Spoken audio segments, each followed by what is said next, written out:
Thank you so much for joining us for our series of virtual in-conversation events. We are incredibly grateful to all of the creatives and artists who shared their time, their wisdom, and their experience with us. It's easy to ask in the face of a global pandemic, why do the arts matter? But the truth is that theatre is as old as civilization itself. It's a place where we learn, we explore, and we share our common humanity. It's a pressure valve for society, a safe space in which to explore dangerous ideas. And above all, it's entertaining. At Dark Unicorn Productions, we rely very heavily on the support of our wonderful patrons to continue our work. You can join them and become a patron of the arts yourself by joining our scheme, which starts at just £50 per year to become a rainbow unicorn. Be part of the Dark Unicorn family. Be part of the recovery and the future of theatre. Don't let the lights go out. Become a patron today. Thank you.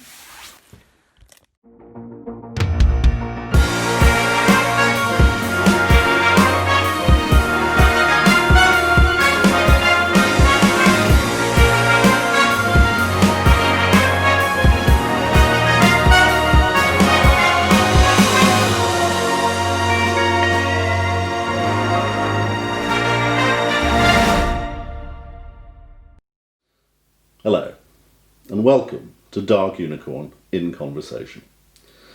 As anyone who has followed our social media over the last few turbulent months will know, our initial response to the coronavirus lockdown was to offer out a tiny amount of financial aid and a free platform to 100 out-of-work professional actors in the UK and Ireland to provide us with a monologue or musical theatre song for us to use to promote them and their work.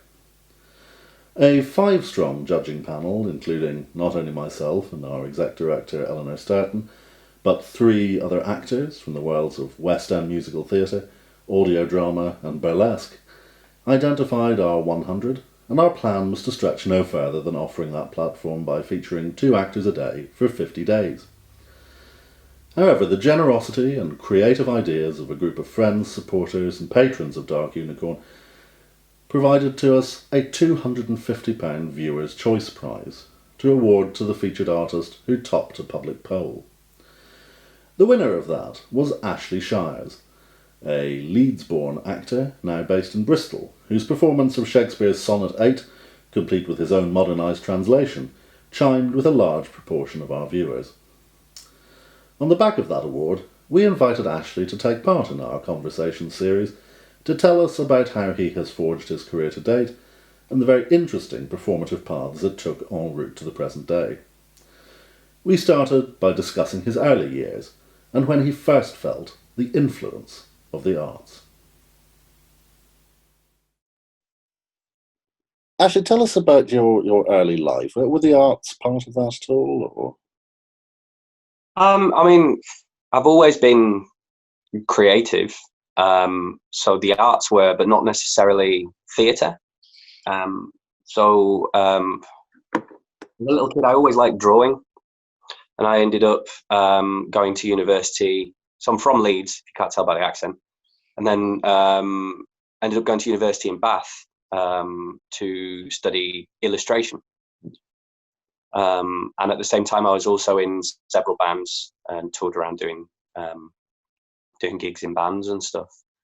So when I graduated, I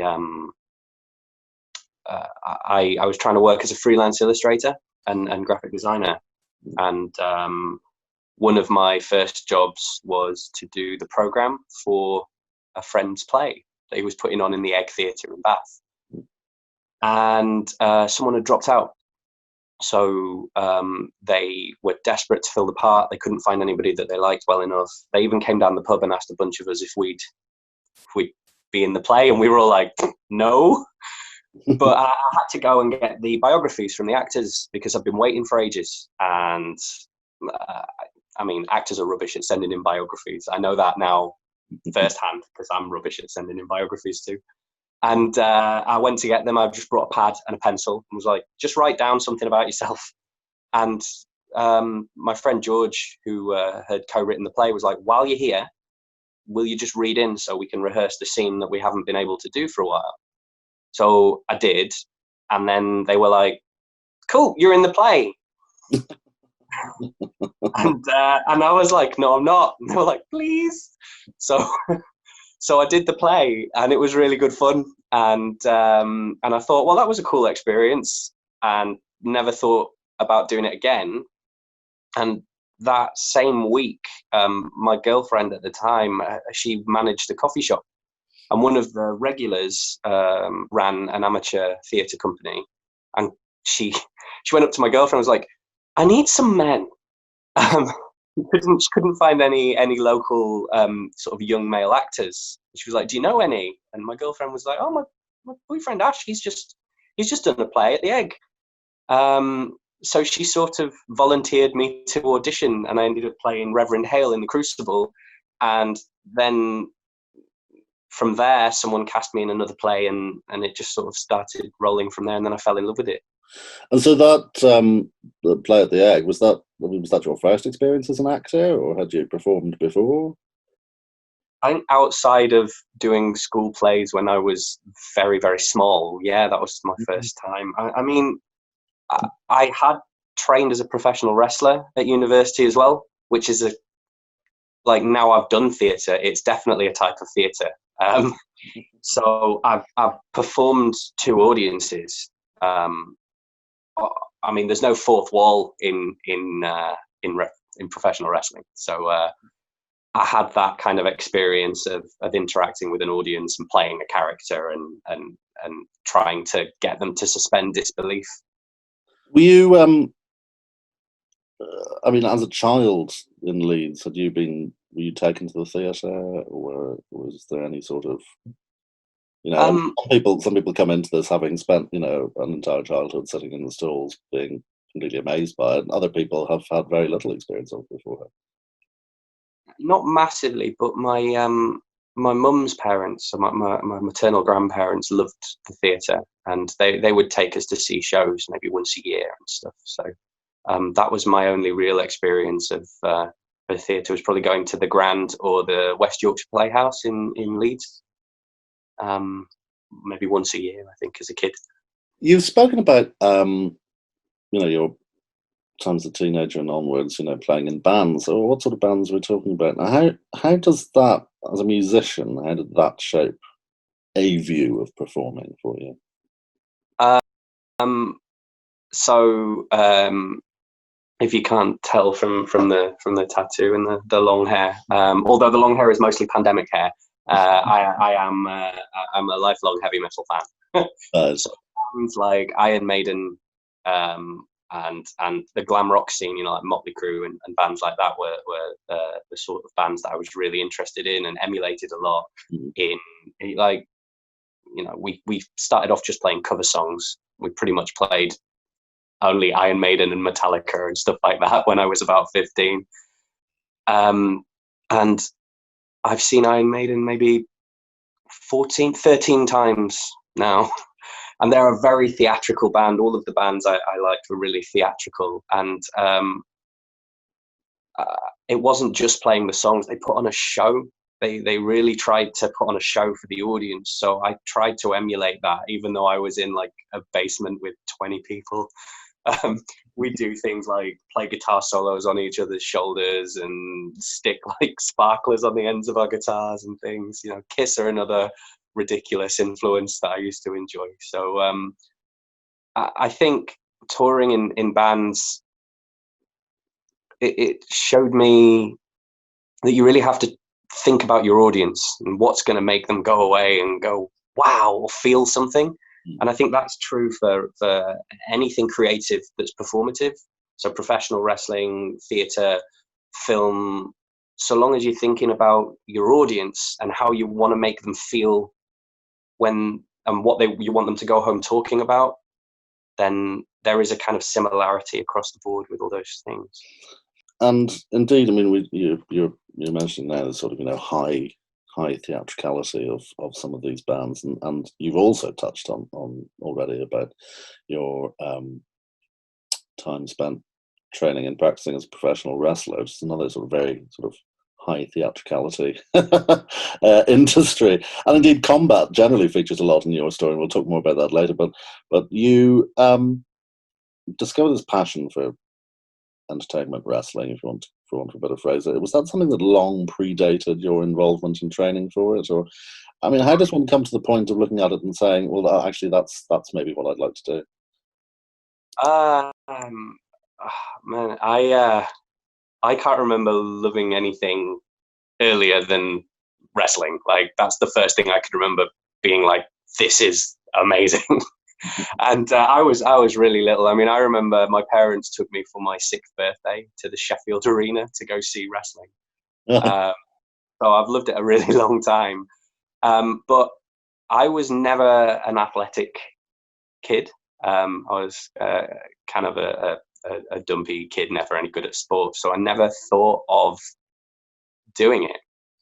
And then I went to a local show in Bath, when I was at university, and got chatting to one of the wrestlers afterwards. Weirdly, he's probably one of the biggest influences on my whole life and has no idea. His name was Jackal. I think if you go on my Facebook and you scroll back through the years of profile pictures, a picture of him putting me in a headlock on the very day he went, "Why don't you just try it? Why don't you just try it?"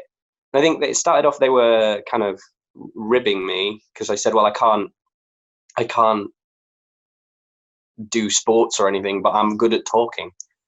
And they went, "Oh, prove it." So I cut a promo on them, and they were like, "Yeah, come to practice." So anyway, I found a school.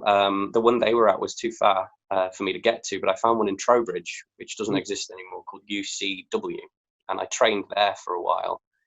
And I started off doing like a kind of manager character, because I didn't think I could wrestle. And then they were like, "Well, you come to practice every day. Why don't you just try it?" And I tried it, and I wasn't as bad at it as I thought I was. So I kind of got into it that way, really. Wrestled on and off for a little while around the Southwest. It was just really fun. And then I got injured, and then I stopped for a while and kind of didn't go back. Acting had kind of taken over at that point as well, because I was injured and I wasn't in a band. And I discovered acting. It filled that wrestling performing gap, and I fell in love with doing theatre shows. But there did come a point where, after some time, you made a fairly monumental decision to completely uproot and relocate to Canada for further training. So to tell us about that.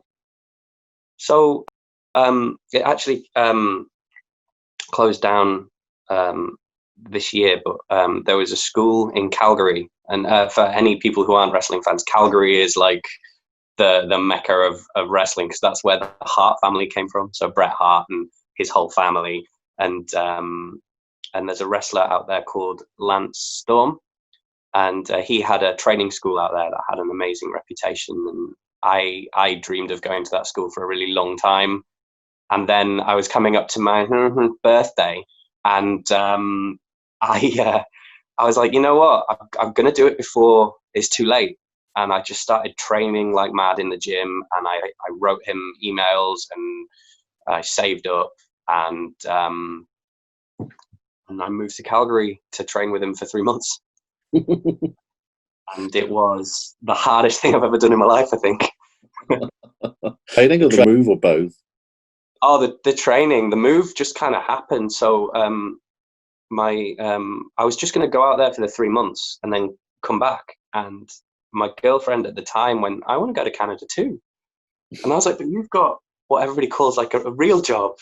And she's like, "I don't care. I want to go to Canada too." So I was like, okay. So we applied for the visas, the working holiday visas, which at the time were 1 year. And we thought, well, if we both get one, then we'll do it. And halfway through the process, they went, "Oh, it's 2 years now." And then we both got one. So we moved to Canada for 2 years. And beyond the training, what did you do? So Calgary, if there are any Calgarians watching, I'm really sorry, but there's not a lot to do. And we moved in November, so we moved in the middle of winter. So we landed, and it was -40, and the snow was up to our knees. And it's an oil area is Alberta, so it's a lot of just kind of grey and brown, and then I trained, and partway through training, I actually broke my ankle. So we thought it was a sprain at first, but so I took a week off of training, and then we finished the course with one leg, which was really interesting. I got through that, and then we were like, you know what, we're right next to Banff, we're right next to the mountains. Let's go in the mountains. And you know the bit in the Wizard of Oz where it goes from like black and white to Technicolor? Yeah.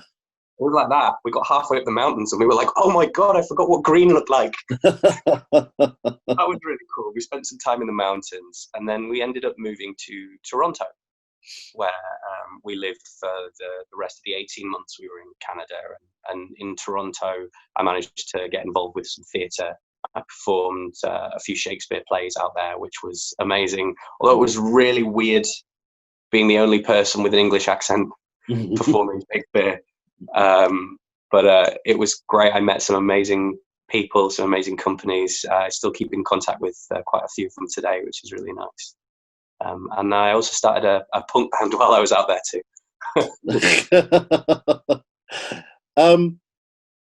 Now, you yourself haven't been to drama school. How has that shaped and perhaps altered your potential experience of working as a professional actor?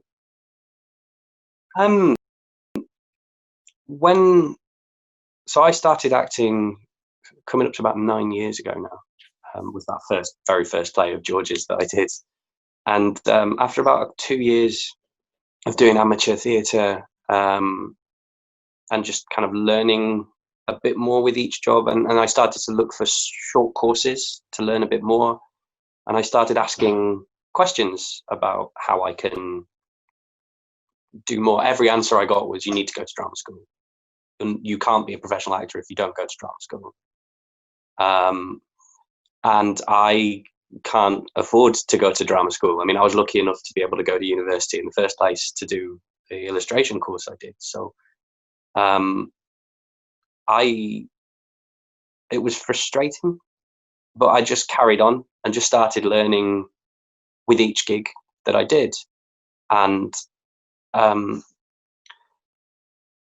don't know if it's because I performed in another country, or if people go, he was a wrestler, I kind of want to meet him, and that gets me into the audition room now. But since I've moved back from Canada the last sort of 2.5 years, I've been able to get into more audition rooms at a certain level, and then at least I've got a chance to prove myself. But it's definitely, I don't want to say harder. It's not harder because it's hard to be an actor even if you have been to drama school. I've acted alongside lots of people who've been to drama school, but I think there are less opportunities open for you. I think because if you go to drama school, you can automatically get on Spotlight, whether you've done one professional job or 0 or 5, you know?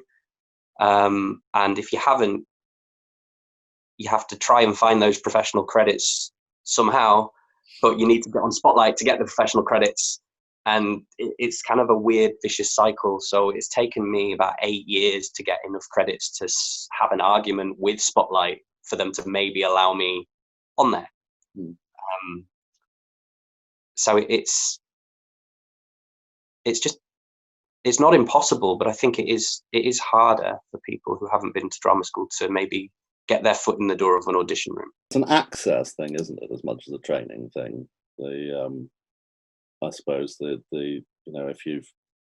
you go somewhere and you've got a showcase at the far end of it where you're suddenly unveiled to the industry, then you're theoretically at a bit of an advantage. But it is, you've clearly found ways to. I mean, okay, it's maybe taken slightly longer, but you have found ways to get around that or overcome that. Yeah, I think because my CV is so weird, it stands out, which is good. And also, I try and be as proactive as I can. So if I can't find any work, I try and make my own. Like with the kind of videos I've been doing over lockdown. But it is something I feel is an issue at the moment. And I'm not discounting the training. The training that you get at drama school is, it must, I mean, I've not experienced it, but I've met people from drama school and it sounds like it's really beneficial. But I've met plenty of professional illustrators and graphic designers who don't have the degree I have, but their work is judged on how good they are, what the final piece is and stuff. And it's easier for people in that industry maybe to see a portfolio. But when you're an actor, and I understand why Spotlight is a thing and why agents only look at Spotlight, is to narrow the field, because there are so many people that want to be actors and they have to narrow it down somehow. But you're not seeing everybody's work, and I just wonder if there's a way to get out there and see some regional theatre, you know, some more working class theatre. And you know, with the discussion that's going on at the moment, I don't want to get too political, but and if you want, it's fine. Asking for representation and inclusivity, and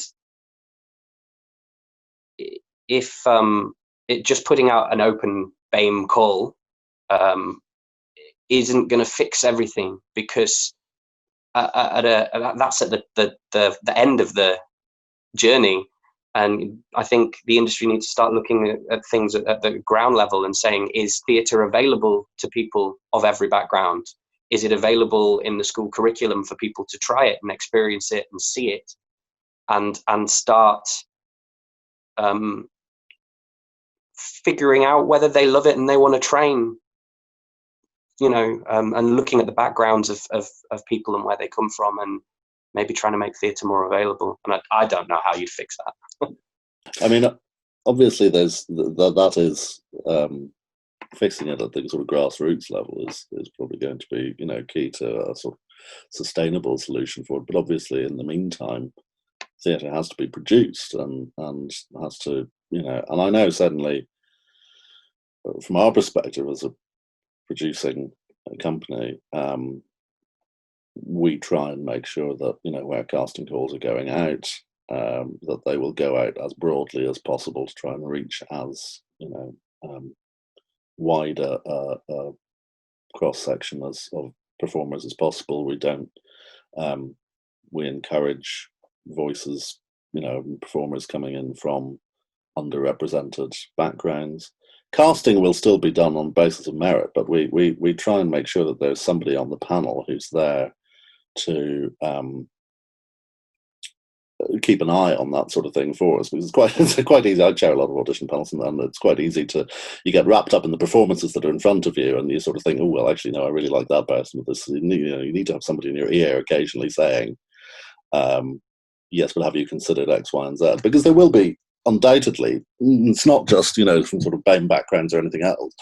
There will be cultural or educational or other differentials that I'm not necessarily aware of, that I won't have been factoring in when I'm making a decision about casting. So it's always, I welcome, you know, people like yourself who have ideas, or who have us at least thinking about it, because it helps to inform our thinking about it. I mean, it's I don't want to put you on the spot, but I suppose if you were producing, or you were putting together a show, I mean, it's how, what can we be doing? What can we do to try and amplify some of those voices? I mean, in the immediate term.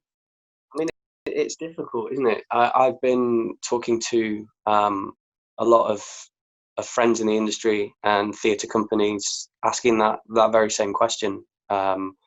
And the hard thing is to avoid. It seems, you know, you don't want to just be box ticking.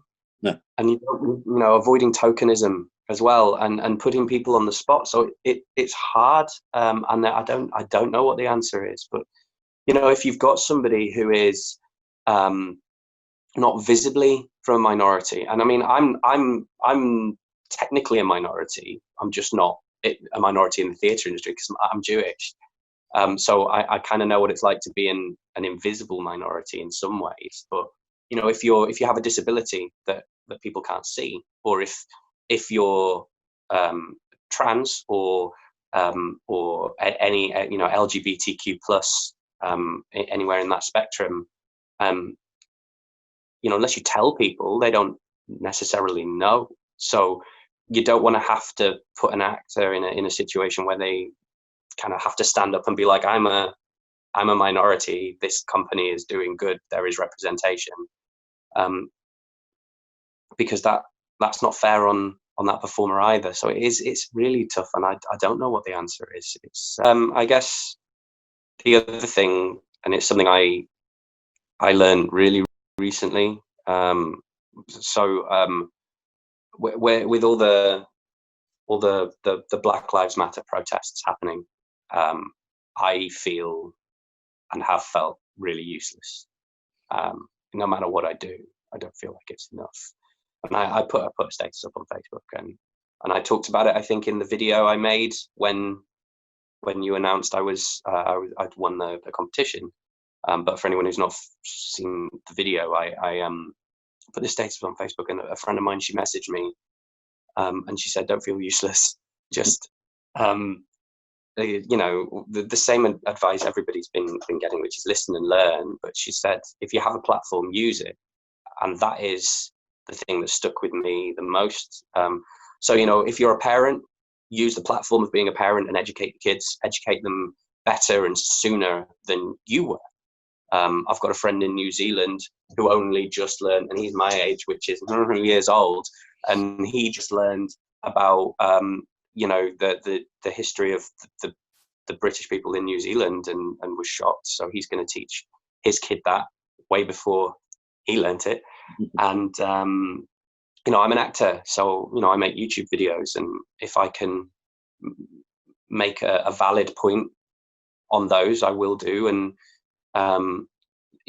make them inclusive. I've added subtitles to every single video I've got on there. So there are sort of things you can do from your own situation. And I think that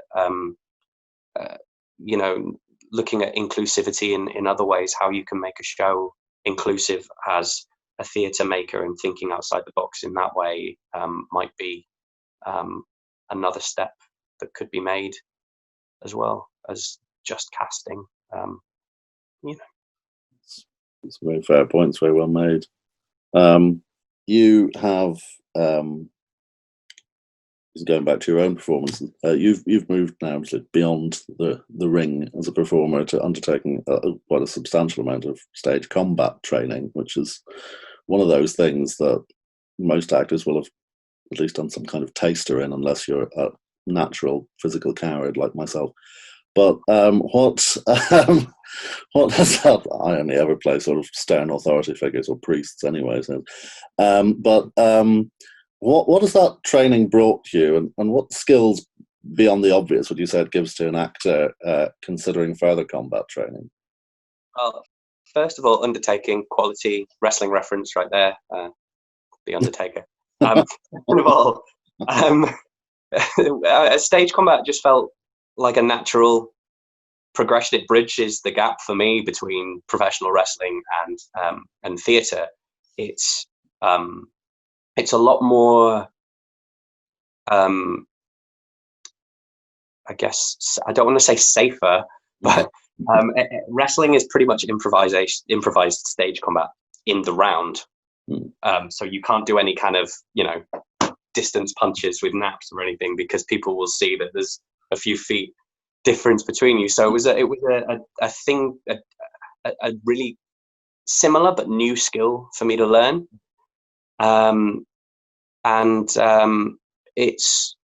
It's been great because it's taught me physical control. So I do quite a lot of comedy, and it's really helped with physical comedy, with timing, and if you can fall, you can pratfall.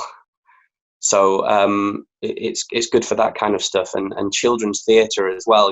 Having that big physical presence and that control over your body, you can adapt to multi-rolling and to changing your physicality so that you walk in different ways and things like that. So it's actually more than just combat. I think once you get used to the sheer physicality and fitness that's involved with it as well, and learning about how much you can do with your body. And whereabouts have you trained? So before I moved to Canada, I did a short course with a chap called Tom Jordan, and he is a fight director for the APC, which is the Academy of Performance Combat. And when I moved back, I got in touch with him and did more courses with him and started getting qualifications and meeting other fight directors through the APC.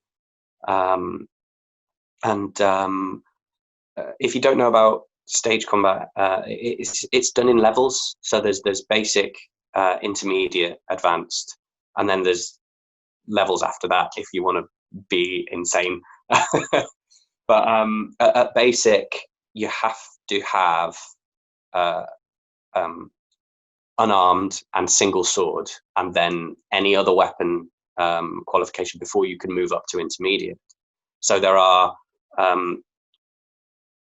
because that sort of unarmed and single sword are kind of the base knowledge for quite a lot of other weapon systems and things like that. So once you get to advanced, you can do ridiculous weapons that will probably never come up on stage. Like a friend of mine has spent the whole of lockdown practicing with his nunchucks. I've never seen a play with nunchucks in, but I can't wait to. I mean, there's some sort of Shakespearean updating there that's due to, I'm sure it's well overdue. I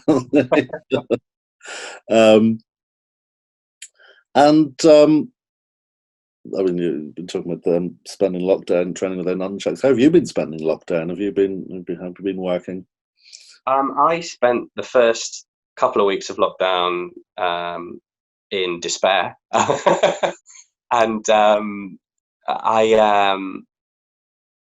I had some work booked, and obviously it got cancelled, and I didn't know what to do. This is my only job, so I had a mini freak out, as I'm sure many actors did, and I needed a reason to get out of bed, to be honest. So I found my little sonnet book, and it's proper dog-eared now, so I've made good use of it. And I just wanted to see how many sonnets I could learn. I've got some friends who work for the birthplace, Shakespeare's birthplace in Stratford, and they'd spent the last sort of month or two before lockdown learning lots of monologues and duologues for that. So I just thought, I wonder how much I can learn. And I was talking to a friend of mine who runs a theatre in Bath.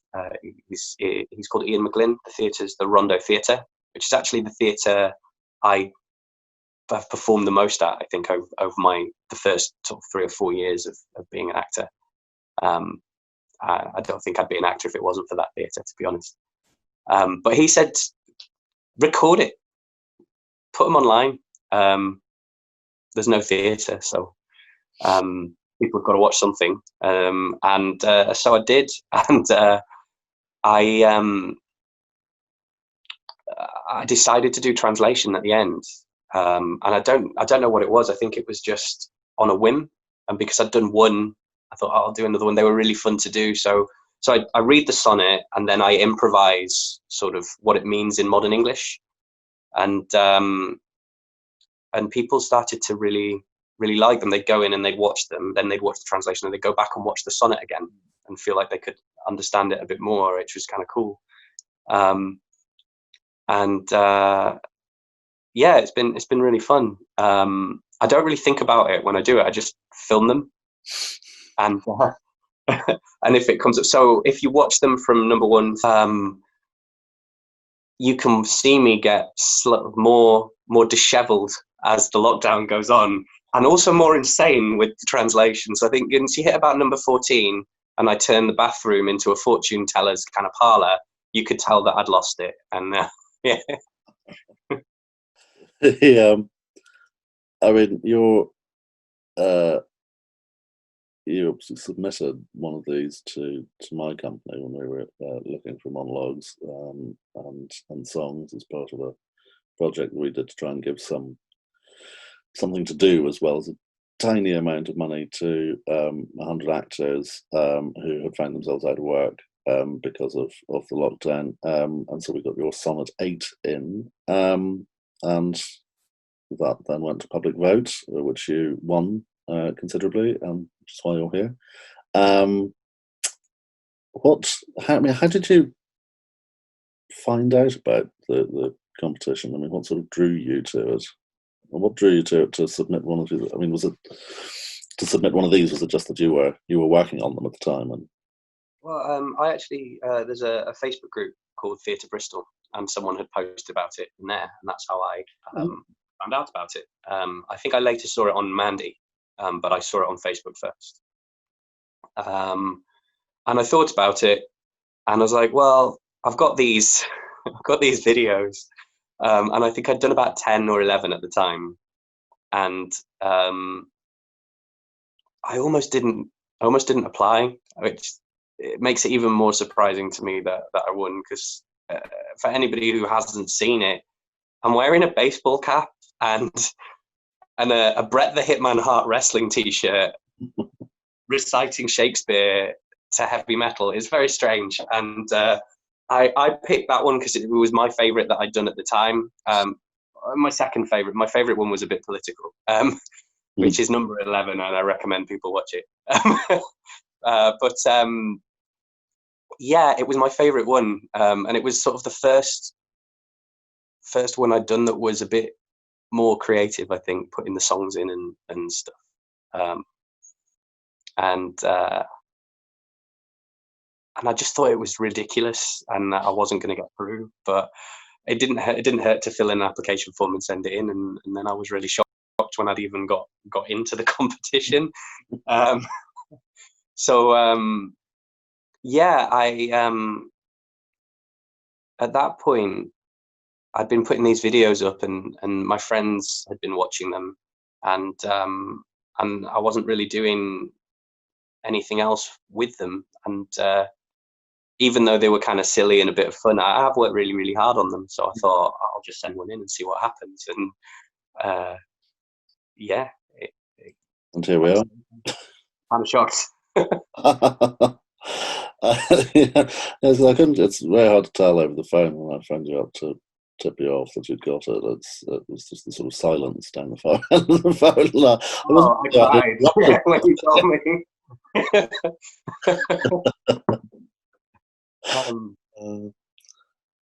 Now, there is one person you're attempting to collaborate with on your Sonnet project, isn't there? Now, I can't promise he'll be watching, but what would you like to say on this topic? Oh, fair enough. So address him directly, or do you want me to explain? For anybody who is unsure of who we're talking about, this is, of course... So, dear Patrick Stewart, I've sent you... I've made quite a few videos referencing the fact that I'd like to perform a sonnet with you. And I know that a lot of people have tweeted my videos to you. So I know that you're a busy man, but we're in lockdown. So if you get the time, click on one of the videos and give it a watch. And if you like it, I'm really easy to get hold of. Well, we will do our best. We will do our best to get in front of him. I can't make any guarantees, but we are doing our best. Who, be it in your work as an actor or in general, who's your biggest influence? Oh, as an actor, well, it can be more than one. It's all right. That's really hard. I mean, I've been doing this for, like I said, nearly 9 years, and I still haven't figured out my casting yet. I've more figured out what I can't play than what my little box is. So I like to think that I'm a character actor. So actors like Mark Strong and Gary Oldman and people like that who play very different characters all the time are people that I really admire, and how they can really sort of change and inhabit these different people quite a lot. They're not playing the same person every time they're on screen. So I really enjoy watching those sorts of performances, those sorts of performers, I think. Yeah, that's a really hard question. When we get to the far side of the current crisis that we're all going through at the moment, what would you like to see come out of lockdown as far as the arts are concerned? Support, a lot of support, I think. Financial support is obviously needed. You see from the ground up, and that isn't down to just people in lockdown. I know that that's something that needs to be addressed on a national kind of level. But if there's a show, go see it.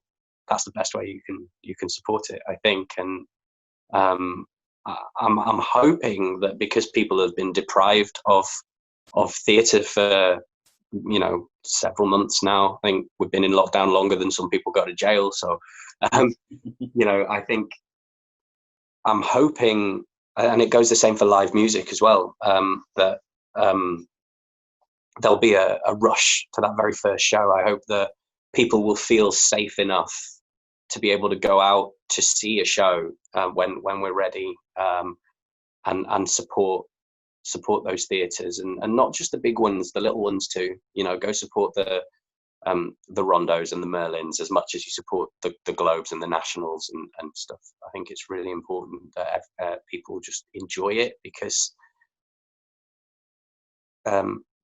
people like myself streaming little videos, and places like the National putting whole shows on YouTube, and streaming services like Netflix just put, I think, some Dave Chappelle new stand-up for free on YouTube. All this stuff's been made available and help people keep sane during this time. So show some love back. Yeah. One of the people who has been carried away in 2020 is James Lipton, who founded the great actor and director, and founded Inside the Actors Studio as a show and as a course in New York.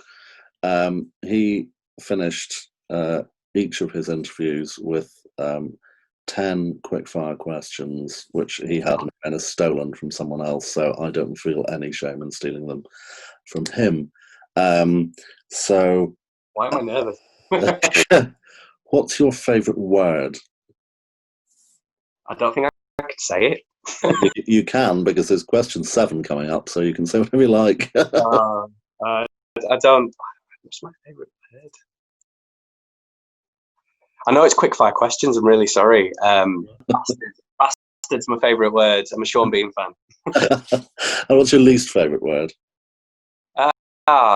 Minge. What turns you on? Answer that however you like. Passion. And off? Being fake, which is ironic for an actor. What sound or noise do you love? When you got like wet clay or mud and you squelch it with your hands, that noise. And what sound or noise do you hate? When you stand too close to the ride cymbal, when they smash it when you're in a band and it goes right through your ear, even if you've got earplugs in, that sound. We may get some duplication here, but we may not. What's your favourite swear word? Cunt, I think. No, I know it's got a horrible backstory and I shouldn't say it anymore. I learned that recently, but it's the catharsis of saying it. What profession other than your own would you like to attempt? Barber. And what profession would you not like to do? Anything in an office. When your time comes, if you find yourself waking up and discovering that heaven actually does exist, what would you like to hear said to you on your arrival? You were this close, mate, but sorry. Ashley, thank you very much indeed. Thank you.